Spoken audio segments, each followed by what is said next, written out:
It is every bit as important for creative nonfiction writers to get in and out of any piece of writing as it is for a fiction writing storyteller to do the same thing.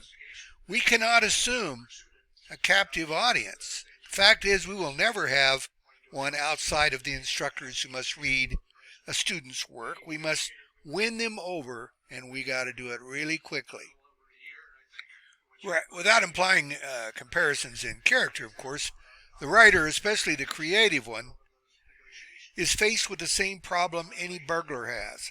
How can I get in and how can I get out? Like burglars, the writers likely know what to do once they're in there, but those two problems loom very large.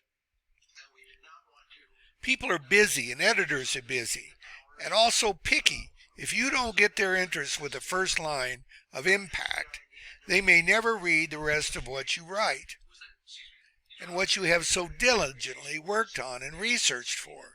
Some advice: brevity is usually a good idea for a first line. Don't overload a first line with too many images. However, brevity alone won't do the job. Here's a great first line by William Least Heat Moon, the Native American who wrote Blue Highways. Beware thoughts that come in the night. There are gazillions of ways to get into a piece of writing. Another first line grabber regarding this is travel is Paul Theroux's story about railroads, the Great Railroad Bazaar. Ever since childhood, when I lived within earshot of the Boston and Maine, I've seldom heard a train go by and not wished I was on it. Getting out is almost as important as getting in. Some say it is equally important.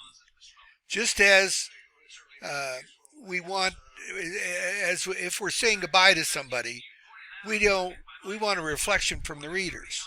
If your sweetheart is leaving and you won't see him or her again for a long time, you don't give them a mild handshake, do you? No. You plan a memorable kiss goodbye so they will remember you. Do that with your endings. Get in and get out.